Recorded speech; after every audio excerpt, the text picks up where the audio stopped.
যে আমি ভালো রেজাল্ট করি। তাই বাবা কোনোদিন চায়নি যে তার জন্য আমার রেজাল্টে কোনো ঘাটতি বা পড়াশোনার কোনো অসুবিধা হোক। তাই আমি সেটাই মাথায় রেখেছিলাম বরাবরই, আর সেই অনুযায়ী আমি এগিয়েছি। যেমন প্রিপারেশন ছিল তেমনই আমি টেনেছি। মানে বাবার স্বপ্ন সফল করার জন্য তুমি বাবার মৃত্যুটাকে মানে ভুলে গিয়ে বাবার স্বপ্ন সফল করেছিলে, যে তোমার ইচ্ছা ছিল আমি সেটাই পালন করছি, সেটাই আমার এখন বলবো।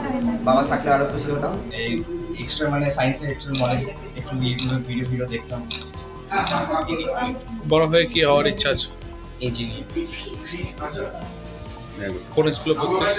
আমি প্রাইমারি পড়েছি আমি উদয়ন প্রি প্রাইমারি স্কুল, যেটা ওই বিদ্যাসাগর পল্লীর ওখানে।